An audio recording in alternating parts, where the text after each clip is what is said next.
Obviously, second day of OTAs, first day for you guys. Obviously, Muhammad wasn't here, Sheldon was absent, and Brandon Marshall had something to take care of. Other than that, I think everybody was present. It is voluntary, but we got a lot of work done, so we have a lot of things that we're putting in, testing a lot of things, and putting guys in certain situations, game day situations. That's why you saw the offense run after practice. It was pretty much competition period in the beginning of practice, and the loser had to run 3 gassers. So although it was a game time situation, you still have some fun with it. So that's what you saw afterwards. Did you expect Sheldon to be here, or is it a situation where it was conveyed to you that he wouldn't be here, and was he here yesterday? He was not here yesterday, and it wasn't conveyed to me. It is voluntary, and Sheldon will probably be here. He probably can tell you better than I can. So you don't know when to expect him? No, I don't. Or why you don't know why he's not here? I have no idea. I mean, it is voluntary, so it's not much you can do. Tyler, what did you think of the new 2-point conversion, or the new single-point conversion? Just have to start kicking it from the 15. You know, we just have kickers have to practice in cold weather. That's probably the only time it becomes probably a real issue. So we just have to get good at that. Todd, do you think that'll affect strategy, and not necessarily just your strategy, but across the league? Do you think teams will go for more twos than in the past? I think it'll depend on whether you're playing in Green Bay or Miami. If it's 20 below and the wind's swirling, you may be more inclined to go for 2. If the weather's nice, you know, you probably kick the extra point. So I think once it gets cold, it may factor in more than what it factors in early in the season. Do you look at the analytics of that, or are you just more traditional, more old school, kick the extra point and move on? You look at the analytics of it, depending on what the score is in the game, whether you're down by 8 or 9, or what stage you are in the game from that standpoint. But if it's just a normal touchdown and the weather's nice and everything else, you just go for 1. Do you think it can impact the way teams might defend the kick, because it's a little more like a field goal, I guess, in the sense that it's farther away, that the ball may be driven a bit lower, something like that. Do you think it can be defended a little bit differently? I don't know if you defend it a little bit differently, but the trajectory-wise and weather-wise, you may be able to get an extra play in that you may not be able to get if it was just lined up where it's normally lined up. But that you're going to go after it the same way. Todd, it's obviously only been a couple days OTAs, a few days in the veteran mini camp. What have you thought of what Gino's done on the practice field so far? He's done what everybody else has done. He's played 2-hand touch, and he's done pretty good at it. So, again, we have a 2-hand touch football team right now. You can't evaluate. You're not able to hit receivers. You're not able to hit the quarterback. You can't disrupt timing. You really can't get hands on guys. But from a learning standpoint and a studying standpoint and understanding where he's going with the football, he's done a good job. But, again, in 2 days of OTA practices and 3 voluntary mini camps, that's not a knock against him, and it's not a feather in his cap. It's just 5 days of practice out of pads. I noticed you, when you went with the first team defensive line, you gave some of the backup veteran guys some reps there rather than Leonard. You worked Leonard on the opposite field and then brought him in with the second team D-line. Just trying to ease him in there. Oh, Leonard's been on the first field. It's just a matter of numbers right now, and after the rookie minicamp, he did miss a couple days that he had to be away, so he has to learn what the other guys already know. So you can't really throw him in there right away initially. He's got to learn what he's doing. From an organizational standpoint, why do you guys want to have 5 quarterbacks? Does that have something to do with Fitzpatrick still rehabbing and not playing totally? Yeah, if it's still rehabbing and we need the extra arm, and he put up a good tryout performance when he was here. So to have the extra arm, knowing we're going to practice on 2 fields, not knowing how much Fitzpatrick could do, it was good to have 2 quarterbacks on each field. Speaking of Fitz, is he coming along maybe a little faster than maybe you guys expected? I don't know how fast he's coming along, but he's throwing the ball a little better. Do you anticipate going? I'm sorry, I meant medically. I mean physically, I meant medically. Medically, it's a trainer question. He's coming along. I don't know how fast, but he's coming along. Do you think you'll go with 5 to training camp at quarterback, or you'll be at 4 by then? we'll probably be at 4. Todd, you talked about how Chan has done different things offensively, with different stops. How much will the offense kind of evolve as you guys get to know these players better and kind of learn your personnel over the next few months? Well, it won't just be the offense evolving. It'll be the defense, too. As we get to know personnel on both sides of the ball, we'll try to tailor it for some guys and let them do things that they can do. So as a team, we're going to evolve, but definitely offensively and defensively, as well as special teams. So it's not just going to be Chan seeing what he has. It's going to be Casey seeing what he has and Bobby seeing what he has to overall evolve as a team to see what we can do best. Todd, I know you said you're focused on what you need to get done here, but surely you must have had a reaction when Brady was suspended for 4 games, if nothing else, because he is arguably the best quarterback in the league and obviously your division as well. I said Brady was suspended 4 games, and I went on about my business. So I don't know what else you want me to say. Any kind of reaction to that? You don't have reactions to things in May that don't affect you in September and October. You know, you just coach your team. Being a new coach, I'm more focused on what I have to do, and I've been in the league long enough to see surprises, big surprises and small surprises, so nothing can really surprise you in this league. You just got to roll with the punches and go on. So it wasn't that big of a deal. Like I said, it's May. It's this NBA playoffs. It's Brady, it's Peterson, it's Rice. I mean, it seems like it's somebody all the time, so you just have to take care of your team and make sure your house is in order.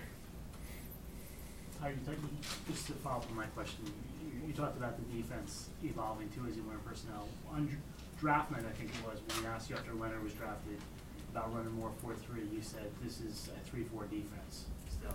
It is a 3-4 defense. We run a 3-4 base defense, but that doesn't mean we don't have 4-man packages and 4-man line and 4-man schematic things that we do. But if you ask me what our base defense, it is 3-4, but there's so many variations and different ways we can do things that it just helps to have a 4-man front, and we play that in nickel anyway, and sometimes we play it in base. It all depends on how much we use it and what kind of opponent we're playing as to what we use. Todd, why do you have, well not why, can you just explain the depth chart at tight end? Because it seemed like Cumberland was getting predominantly the first team reps, at least in the team group, over Amaro.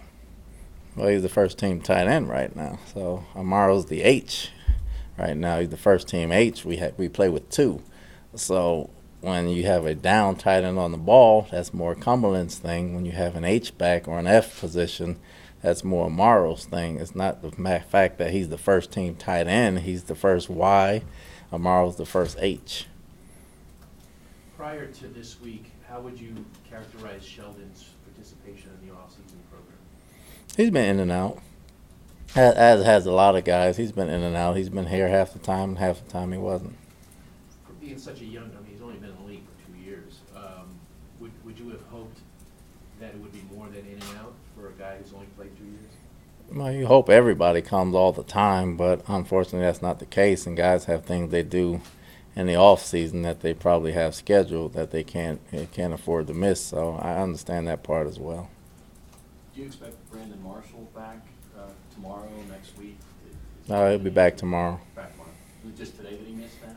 Or? As stated by him, yes. He was here yesterday. Yes. Todd, how would you got an interesting competition at running back because you have a few guys who had experience in the league, especially with Stacy coming in. Are you looking now on how to define certain roles, or is that going to be when you're not playing two-hand touch, like you said? Or is it more It's more training camp when you're not playing two-hand touch. We have a couple guys back there that have all had experience and all tough guys that's played in the league, so that's going to play itself out. You never know if injuries come up or who can do what, and then the roles will be defined after that. But I think you got solid competition back there, and you got some good runners back there. So I'm looking forward to see how that develops. When you guys look at Lorenzo, in case you mentioned you're going to try to work him strong side and at the rush spot and see where he fits best. What sort of characteristics are you going to look for to say, all right, well maybe he's better here at the strong side versus here at the rush spot? Well, first you got to see how he handles the point of attack. You know, if they run the ball at him how strong he is at the point with the bigger tight ends in the league as opposed to college, how well he plays in space when the tight end's not on him, how he reacts to certain things, and then you kind of get a feel that way to see what his strengths and his weaknesses are. Is that right, though? You work on both sides? Yeah, all our guys right now, the outside guys are working both sides. Is Ibushi the starter right now at right guard? That's another interesting camp competition. I know he played a lot of games last year and played them in, but we got a lot of guys coming back. With Dozier coming back, and we still got Willie sitting right there. We drafted Harrison, and we got a bunch of guys there. So it's going to be like the running backs. It's going to be tough competition, and whoever comes out, comes out. Is Willie okay, or is it just a playing rest day for him? Just rest most of the time, Todd, how would you handicap the possibility of keeping 4 tailbacks? You got to see how that comes out. If 4 of them are playing well and they're merit worth keeping, then we'll keep the best players, and you can sacrifice a player at another position. No different than if the corners, the backers, or the offensive line are playing well, and there's one guy that's better, significantly better at a guy at another position, you may keep that position. So that'll play itself out in camp. How is Stephen Ridley coming along? Looked like, he didn't do the team stuff, but in position drills he was cutting a little bit and things like that. How would you assess where he is right now? Well, he's getting better by the day. Again, he's not ready to go right now, but he is getting better by the day, and he's in the helmet and he's running around out there, and we'll continue to rehab him. What is Jeremy's injury? Really? I think he has an ankle and an Achilles that he's been treating for a couple of days now.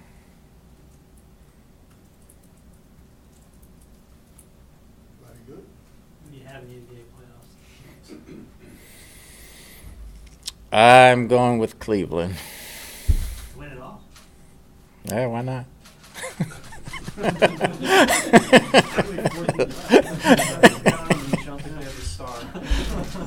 I could be wrong. I'll go with Cleveland, though. Golden State, Huh? Over Golden State? They're tough. They're tough. They're tough. Tough draft lottery for your Knicks. Hey, we'll be all right. Oh, man.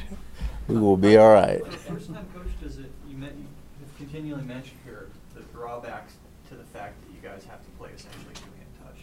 This is your first time looking at these guys. You're trying to get a handle on them. It sounds like your coach who had them last year. How tough does that make it when you can't get these guys in pads until much later on to really assess what you have and how you're going to work your schemes and all that?